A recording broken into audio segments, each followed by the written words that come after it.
All right, I'm going to talk about feeding. You need to feed bees. How much honey do you have in your hive, and finding how large is the hive. And a larger hive needs more food, and a heavy hive has more food, and a light hive, shockingly, has less food. And as we've already talked about, you weigh your hives, and whether that's just pick it up and heft it, or you use a scale. So how many of you run more than 3 hives? By show of hands. More than 3 hives? Okay. So those of you run more than 3 hives. Come on. If you run 2 hives, I guarantee you'll go out, you'll weigh this one. Oh yeah, that one's heavy, and the next one's light. By the time you go back and check it again, you will forget which one was light and which one was heavy. I guarantee it. At least that's happened to me.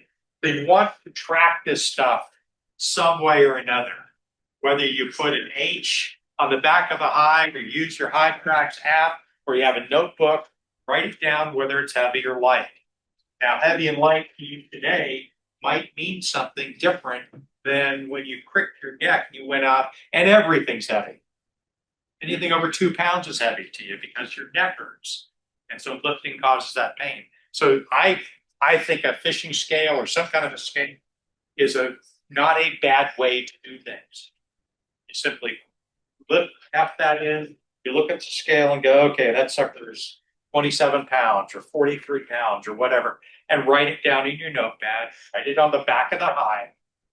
Clean marking pen, by the way, work really well for making hive notes on back of hives. Any of the hives in the club that I've been around, you'll see there's a date and then there are hive notes. That's just how I do it. And I also put it in my online app because there are times when I didn't do it on one, but I did it in the other, and then I can't go back cross correlate. All right. When the hive needs to add weight is when you are feeding it, right? Yeah, I'm going to feed it anyway. And if I go into a hive and they haven't taken any sugar or syrup, that tells me that they are fine. They don't need it. They don't care. Or they're dead. They're dead. Or I forgot to pop the holes in the bottom of the feeder so that they can access to the syrup. Speaking from experience? Speaking from experience, because I use primarily sour cream tubs. The 3-pound tubs of sour cream. You fill them up, you pop the 3 holes in it, you turn it over, and just as a word of warning, this is also from experience, use that crooked end of your hive tool to pop the bottom, which is now the top, which is now the bottom. The lid, you want to pull it up off of the little frames you got to standing on because they'll propolize it. And you just grab the bottom, which is now the top, you lift it, and it's half full. All that syrup is just running down into your hive. Not cool. So you got to lift it from the lid to get the thing up to check it. And sometimes you'll lift it and it's empty. In fact, a lot of the hives I've been feeding recently, I lift them and they're empty. I've also used and we'll go through the various ones. Can I make a quick comment? If anybody Please. needs the big plastic containers, I eat a lot of cottage cheese and have them, so I'm happy to bring them to the next meeting if anybody. And by the way, Carissa is probably just shaking because we're using these plastic containers. But I think it's better to use the plastic containers that we're going to throw into the garbage. Anyway, yeah. Rather use them for something, Right. rather than just throwing away. So at least we get a little bit more use out of them. Use reuse. Reuse. So reuse. Reuse, recycle, it's all good. When you've got solid feed, or what you're going to use solid feed when the temperature is below 50. And that's like the high today is going to be in the 60s or maybe 70s. Last night it was down at 42 degrees in my house. So they were kind of clustering up. Should I take the liquid feed off? It's still okay because the daytime temperature is going up. They're flying. They were flying when I was out feeding the chickens and the rabbits this morning. They were flying at 7:30 in the morning And so you're fine. But when it gets down and stays consistently below 50, get the liquid feed off. Much more important to get the liquid feed off if it's in the hive body, and I'll show you that here in a couple minutes. Don't leave the feeding shim on in the spring. You'll notice there that's honeycomb. So the feeding shim was left on, and they filled it out, and the queen was the very top of the hive in that mess. And actually, Janet said, that's the queen right there. And we lifted the queen out. This is out at the Cheslin yard. Lifted that queen out, marked her, put her back in the bottom, and then it took us probably 45 minutes to cut all that comb off, hang it in frames with rubber bands to clean it all up. It's a mess. If that comb has early honey or nectar in it, you can use it for chunk honey. So you can, except that, put it in your bottle and fill it with honey and charge more. Honey. So in this case, a little bit of extra comb. It was all over. There was a lot of honey, a lot of nectar, but there was a lot of eggs and a lot of brood. So she had been up there for a while.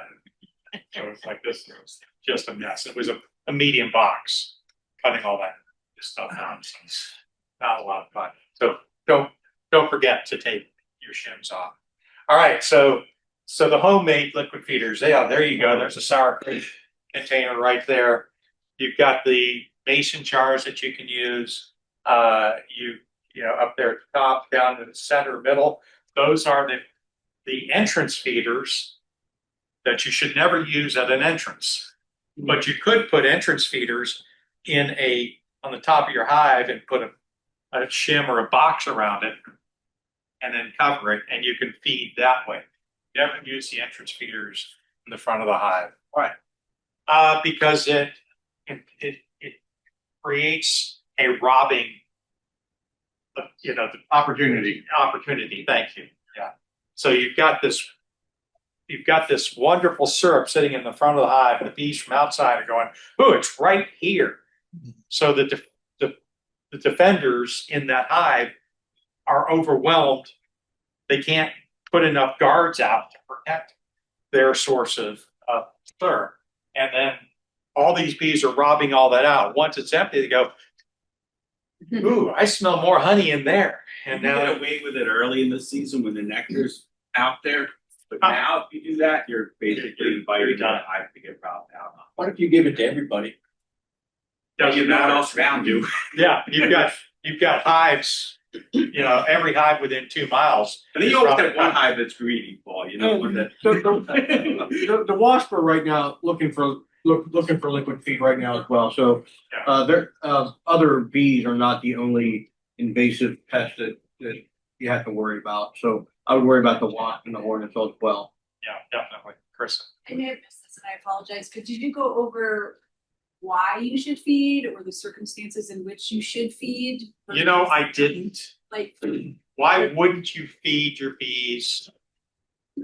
Well, I am of the opinion that you can feed your bees, and if they don't want it, they won't take it. And so you come back out one hive that hasn't taken any feed whatsoever. So I'm moving that container. Oh yeah, not only are they alive, they're busy. I mean, but it's a heavy hive. They've got all the resources they need. So I've taken that feed, moved it to the hive next to it. And I'm not feeding them anymore. And I'll come back in, I'll throw one little container in there. By the way, a yogurt container, a small yogurt container is a good way to use a limited amount, pop the holes in it, put it in the top, and that can be your little test case on a hive that's not taking in honey or taking in sugar. It's like, okay, they still haven't taken any, they're not hungry. You come back one day and it's empty. Okay, they're taken, then maybe you want to feed them again. Again, we're coming to the end of liquid feed time. So, this talk should have been done. This part of the discussion should have been done. So if your hives are light, you want to feed. If your hives are heavy, you can give them a little bit of feed and see if they take it. If they don't, so did I answer the question? Yeah, I guess, you know, this time of year, usually like my bees, if I, you know, have honey on my car or my hand, they're like swarming. They're like, so I guess I don't understand. It's not like No. for you to explain to me because bees, I don't know bees how they think, but if they're so desperate for resources that they're like slurping up everything around, why wouldn't they feed? You know, like my hives have a ton of honey in all of them, but I'm pretty sure if I put feed in there, they are gonna suck Yeah. it dry. So it's like, you know, I- when I was a first year beekeeper, it wasn't, and maybe I missed it, but it wasn't explained to me. Like I had plenty of honey in my hives to overwinter, but it was everybody kept saying, you gotta feed, you gotta feed, you gotta feed. And so I was feeding, and my bees were going like sucking that sugar syrup down. And I ended up having to put another super on. It was like crazy. Yep. And then it was explained to me like, oh, well, if you have plenty of honey in your hives over winter, then you don't really need to feed. And anyway, I had a lot of sugar and honey in my hives that first year. but- Absolutely. So that's why I ask. It's like, Yeah. yeah, you know, it's. I tend to feed until they stop. Take. Yeah, that makes sense. And I don't know if all the cells are filled, do they just stop taking it? I Right. don't yeah. know, I never reached that stage. I think what some of them are doing, they're pulling that nectar and they're using it immediately. But that's kind of my thought, but that does kind of fall in line with what he's supposed to do. But again, they don't read the same books. It's an observation that George and I made last year. From me, Just staring at several of my hives. Some hives were extremely active, some hives were just clustering on the front of my hive. And it was clear that the ones that were clustering, extremely heavy, full, there was really no more work for them to do. However, if you put an empty super on, then they become active again. So there is that saturation level where the hive can no longer take anymore, and the bees, I guess they either recognize that or something of that nature, that if there is space, they will want to fill it. But if there isn't, then, you know, possibly they're going to stop foraging altogether. but somehow they know that honey dome, and when that honey dome is set up and Yeah. everything below that honey dome is enough, they sort of shut off. And when you Stop. take that honey dome away and throw feed up or ats in the forage or throw feed on it, then they start waking up again. And that's the observation that we And we arrived at it separately. Well, and I've heard that. So for those that don't know what a honey dome is, when you look at a frame, pretend this is a frame. It's not a frame, but pretend it is. If you have honey, capped honey all the way across the tops and sides of the frame, that's a honey dome. And so I've got a box above it. They won't go up there and do anything with it. So I had a hive this year that had a honey dome on it. All the frames in that middle box were completely capped out across the tops, and there was nothing going on in the super. So I pulled those frames. I moved a couple of them up. I pulled some of them just to extract, and boy, they went right back to work. They were all up in the super, and then and that happened on a couple of the hives. And then I had one I went back into like 2 weeks later, and they'd honey dome that same middle store again. pleasure. Yes. How big are the holes in your feed? I use a small nail. So tiny. You could use a needle. Okay. Yeah, just enough that they can that'll ooze out. You can use a larger hole because the vacuum will hold it in place. As soon as you turn it over, it'll, bunch will squirt out and then it'll stop. If the hole's big enough, they can get their proboscis in it, then they're going to actually suck it direct out. If it just has to ooze out, then it takes a little longer. So slightly larger, I think, is better. But if you get it too big, now it's just all over the place. All right. And then again, plastic bag. Reuse. Don't get a new plastic bag. Use an old plastic bag. Yeah, because then we reuse, recycle. So you fill up that plastic bag and you take a razor and just or a pin and just pop a couple of holes in it. Come back in a week and it'll be flat. They will suck that thing dry. How do you refill a plastic bag that has holes in it? Well, you can actually because You put it in a bucket. You pour the syrup into the plastic bag and then you turn it on its side, the hole's up. You get a little bit of oozing, but you can reuse it. That But- sounds fun. Yeah, it's messy. That's where my head was going on looking at. Yeah, but no, the reusing the plastic bag is, you've got a plastic bag that you've already used in the house, it has no holes in it. Oh, okay. Fill that I out, misunderstood. take it out, yeah, that's my problem, yeah, because I wouldn't use a razor cut, because I've actually done this, taken a plastic bag and just taken a razor and just light cut all the way across it. And then this 2-to-1 syrup, it won't just go all over the place. It'll stay right there, and the bees will come just suck it clean. So again, some homemade stuff. You don't have to go out and buy, the special, $20 feeders. You can, or $40 feeders. But you can go out and buy the commercial liquid feeders. So all different kinds. You've got the saucer that has a little cup that the bees can get in. They go up through the middle, they come down, and they suck up all the water or all the syrup, and off they go, and they're happy. When you use those, I've got a couple of them. I think I've got one out here. You fill it up. You come back in a few days, and you fill it up again. Be careful, because the bees may have gotten through, and now they're all in the saucer, and you're just dumping the water, and you're going to have to get the bees out, or they'll drown. And then if you got bee bodies in your syrup, then it can cause the syrup to get a little nasty, unusable. The one with the red arrow in it, you'll notice there's some light colored stuff along that screen. That's called caulk. And so when you buy that particular one, you'll want to caulk where the screen meets the edge of the feeder. And you want to do that because bees will get into the feeder. And the first year I used one, I came in a couple of days later, opened it up, and I looked in, and this feeder had a layer of about an inch of dead bees all up in the syrup. And it's like, what the heck? Did I have an entrance on the top of it? I did not. They were coming through the holes on the side and drowning in the syrup. So you want to kind of minimize that. Sometimes I put a foam board on top of that, Yeah, that's a great idea. and then the powder cover. And then the outer cover, yeah. Throw a foam board on it. Yeah, exactly. And then just different varieties of the same kinds of ideas.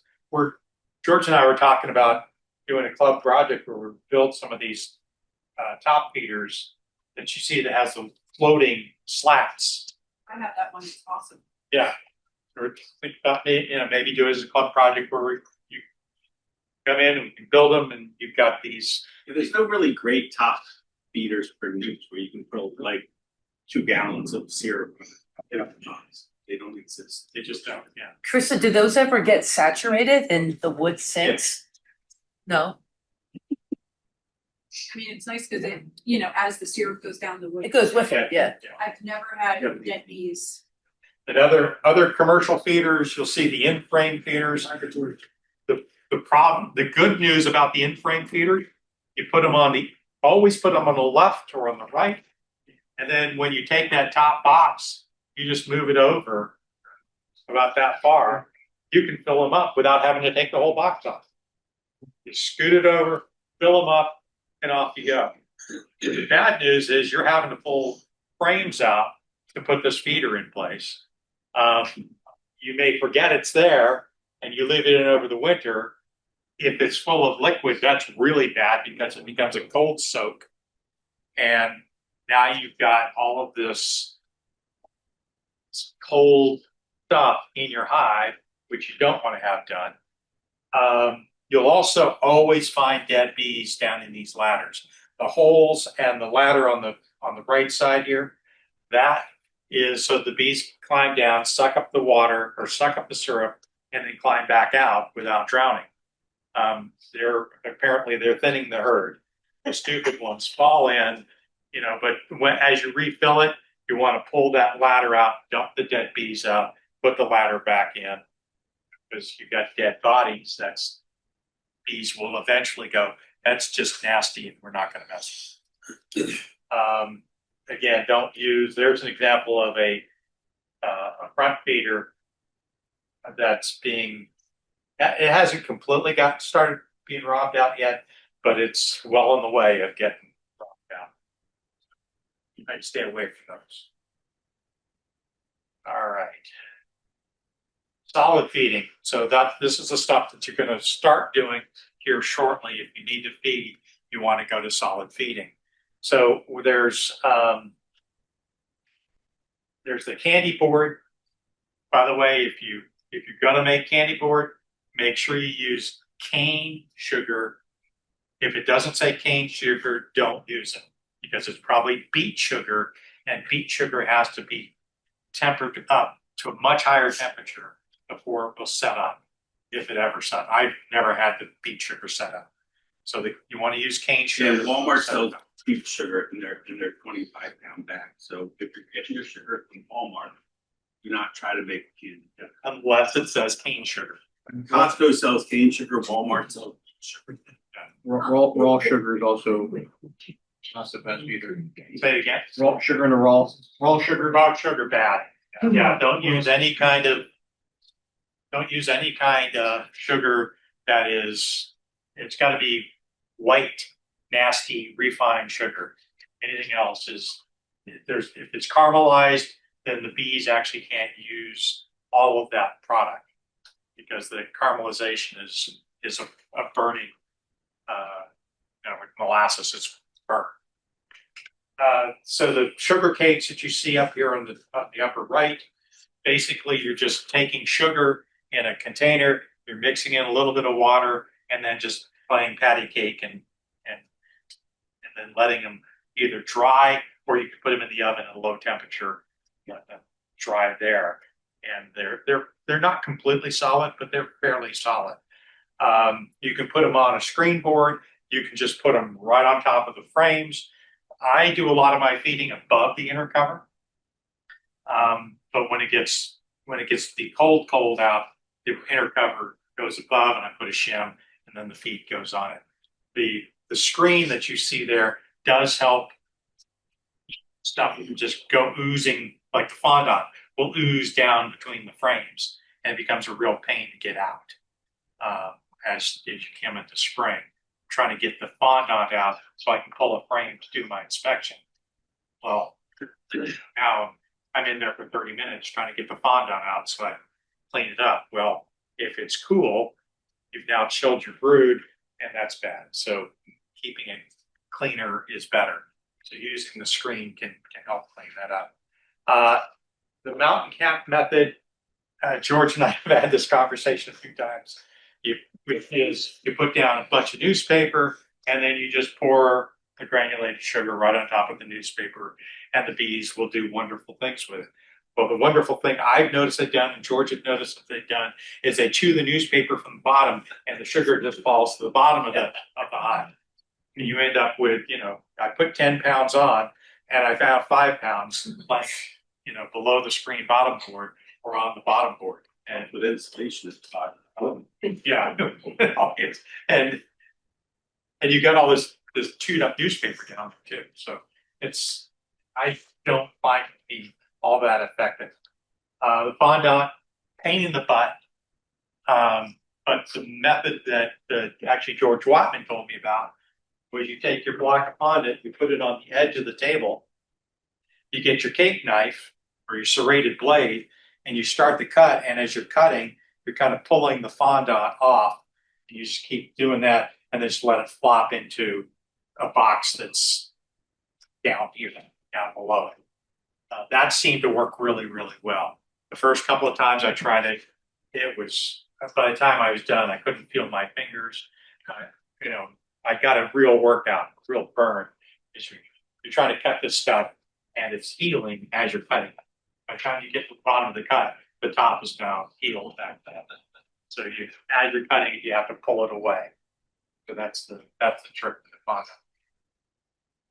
Okay, when you're making your sugar water, if you use 1-to-1, you're stimulating. This is from a discussion with I can't remember the guy's name. George and I were at EAS talking to him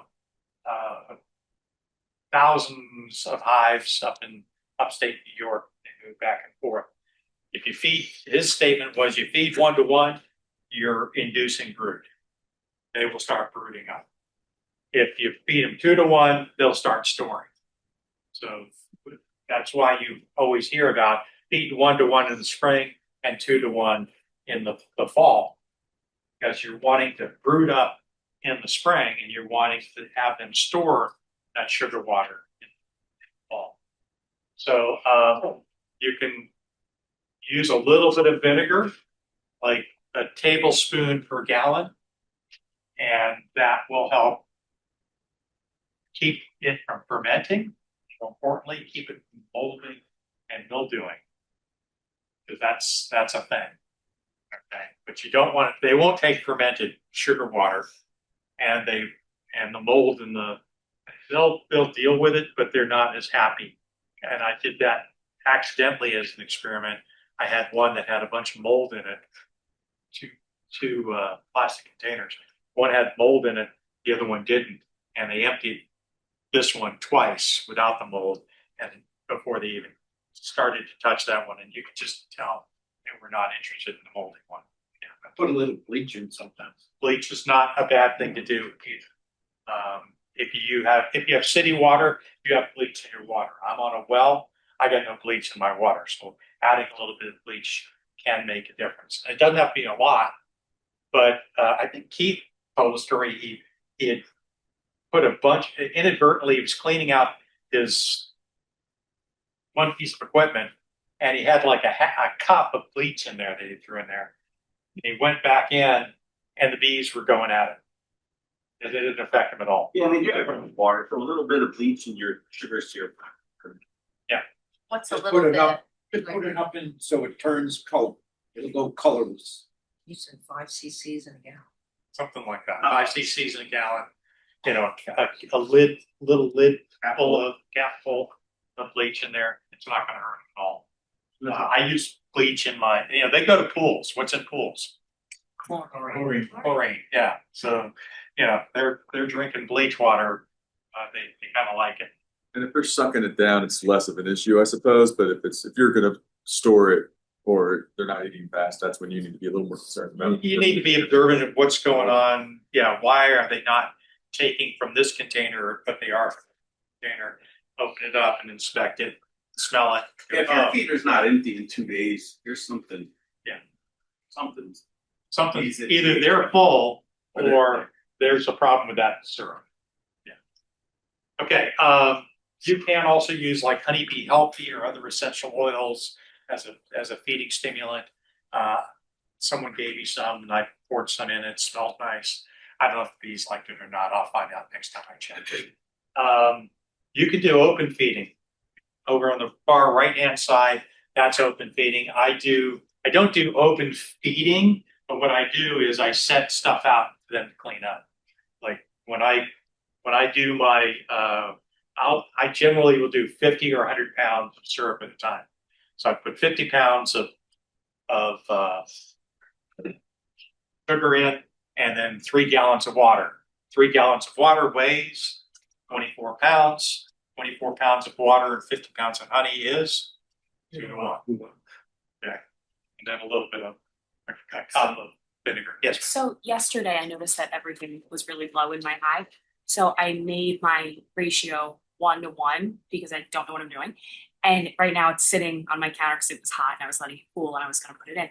If I should be doing 2-to-1 because I wanted to make a little bit more, can I reheat that, add more of the sugar, let that cool, and then use it so it's not wasted? Yeah. Okay, cool. So the one thing you don't want to do is you don't want to boil your sugar syrup, because when you start boiling it, you're starting to convert some of those sugars and you start to caramelize it. And bees can't use that caramelized portion. So it makes more sense for the way that I do it is I've got my big burner outside. I've got my 80 quart, because everybody has an 80 quart. I dump the water in first, get it hot, get it boiling, turn off the burner, dump the sugar in, then I use my drill with a little agitator on it, spin it around, And that seems to, and then I pour my vinegar in. And that seems to work really, really well. I don't have the flame on once I'm pouring the sugar in. Water's hot, it will go into supersaturated solution. You can do 1-to-1 with cold water. You can't do 2-to-1 with cold water. It's gotta be hot water. I talked about alternative, the honeybee help.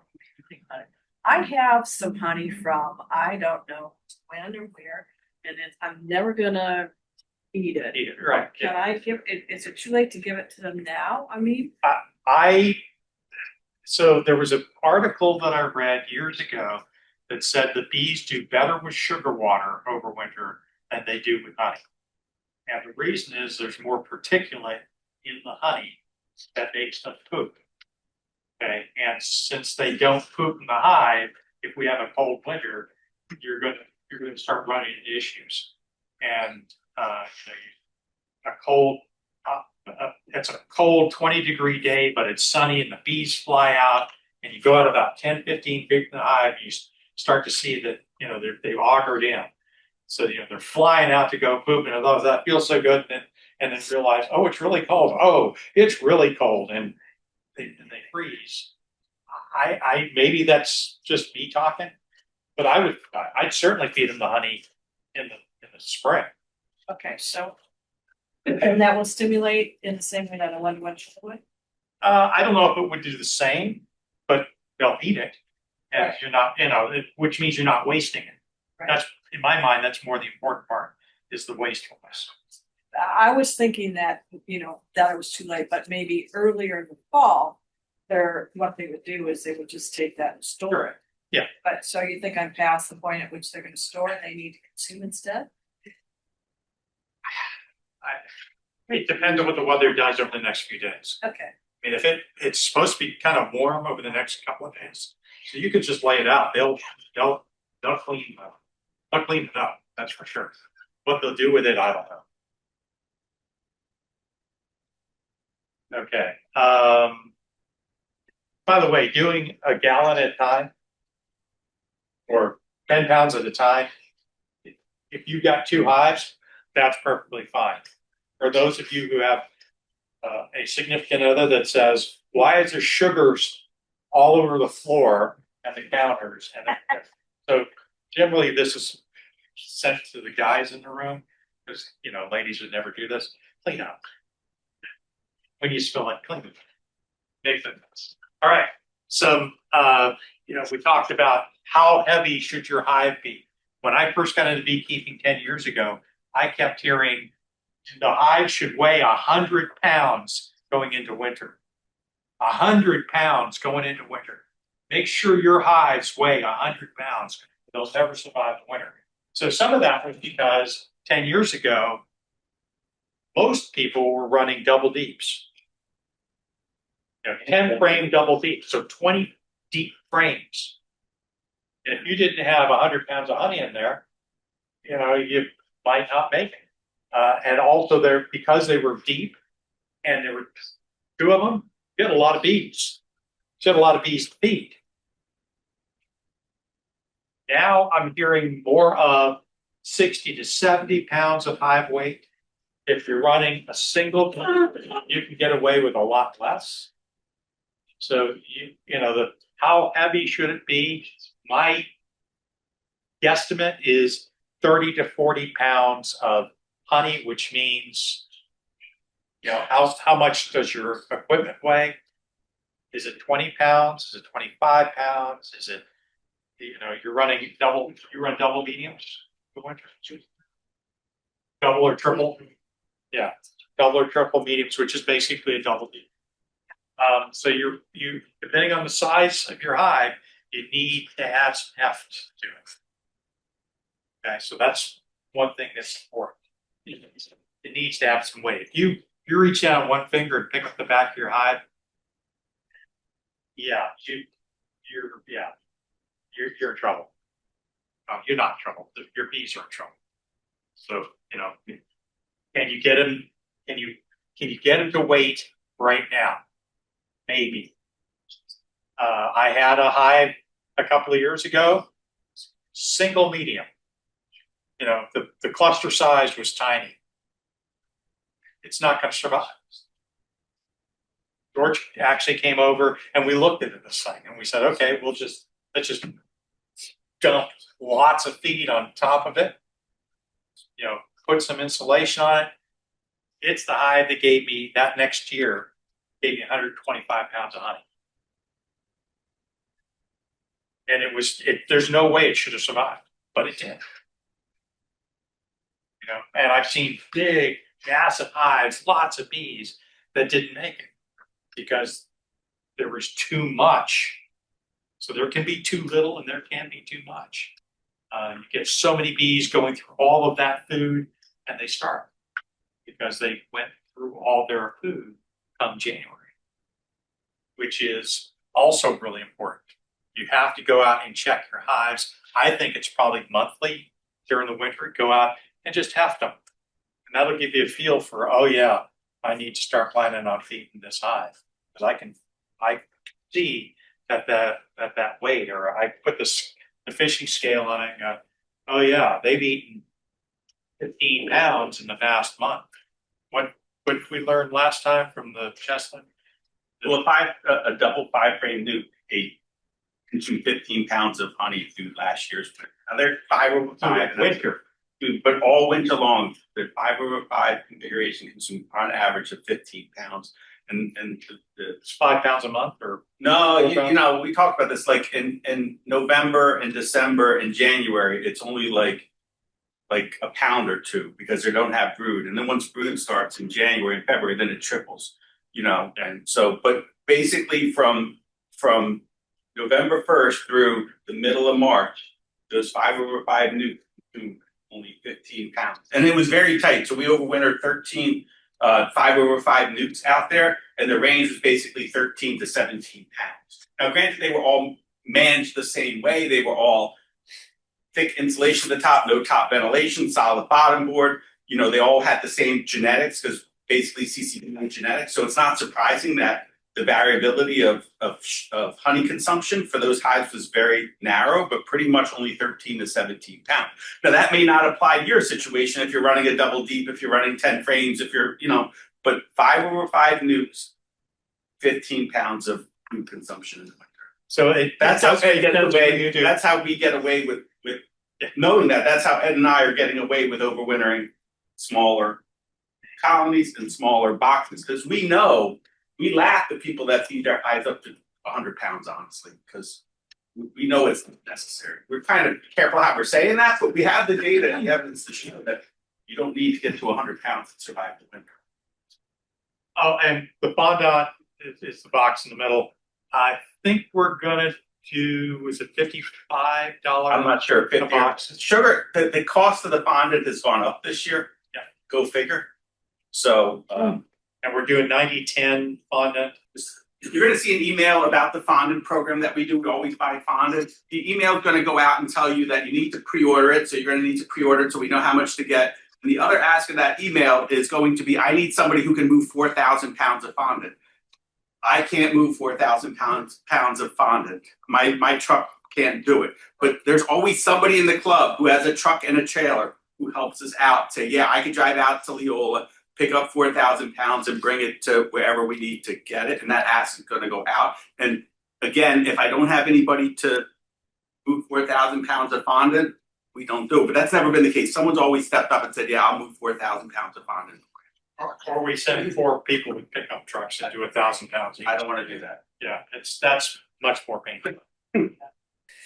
I asked George, and I want to see if I get the same answer from you, but before I ask that, I have one thing to say. You said about boiling the sugar water. You said that the bees didn't like it. It's actually harmful. It creates HMF. Yeah. And Robin Underwood talks about this a lot, saying you will kill your bees. My question is I'm getting ready to go up to Cape Cod. I'm leaving tomorrow morning. I've been feeding them. It's going to be great. Camping too. I've been feeding for the last 2 weeks sugar water 2-to-1. And I said to George, if I go on vacation, what do I do? Because I'm not going to be able to keep putting it in. Should I put some like candy on top? I'm not gonna tell you what George says. What should I do before I go away? How long you gonna be away?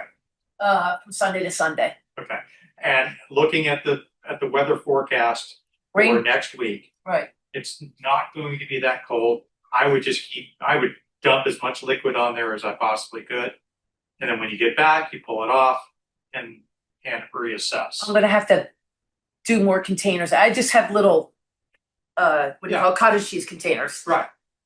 You don't- But I've got about two on each of the highs. You can, like, if they're 8 frames, you can get at least 3, maybe 4 cottage cheese containers or sour cream containers on each one. Will they not, the easiest thing is I've already got the candy. I'm trying to pack. I've already got the candy made. Will they take it? Yeah, Okay, probably, they may take a little bit of it, but probably not. but something on top is better than nothing, right? Yeah. Okay. What did George say? George said I didn't need to do anything. He said you've been feeding. He said they should be good. And I'm like, I don't really believe that. Solid feed, like, don't they consume that directly? Yeah, they don't store fondant. Store They're that, not gonna so- store fondant. I'm not doing fondant. Well, whatever, like Okay. a sugar brick or The whatever. sugar brick, Yeah, yeah. I feel like there's no point in doing that No. because they're like, that is for them to consume in real time over the winter. Like now, they're probably not gonna take it. So, Yeah. So either nothing or throw as much. Or make more Sugar sugar water. water. Okay. Yeah, put some extra. That'll be fine. For a week. I have a comment. When I make a candy board like that, I flip it down. I don't Yes. stuff like that. Yeah, I agree. The way that this one is built is there's a screen underneath. And so and it's 1/4 inch. So the bees can go right through it. So I've never done that either. I always do it, and then let it harden and flip it over. The problem I've seen with that though is when we're using the beet sugar, didn't properly set up. It's like I need to do an inspection and you pull this candy board off and all you have in your hand is the frame and all the candy is on top of the A hive. mess. I threw the candy board off. It took me forever to figure it out that Walmart's using beet sugar. Curious because you guys are saying about not boiling it, but I've seen a bunch of recipes where you're supposed to boil it to make it into candy board. Yeah. And they have to get it to the soft ball Well, stage, which is boiling. you do have to get it to when you make- 236 degrees to form up candy. Oh, it's boiling now. Yeah. That's boiling. Yeah, no, it's boiling. So But is it different with the solid versus the liquid? Solid versus liquid, I think, is different. They seem to be okay with candy board, but it is the HMF. HMF, Right. which is Don't actually say the word that it stands for. It's like hydrochloro, some blah, blah, it's. That'll be a Jeopardy question at the holiday party. Thank you, that's it. There's less water in that way when you're making that candy board. Yes, than yes. when you're making sugar board. yeah, there's a lot less water in making candy board. I don't know. We're gonna let That's true. If there's anything. All right,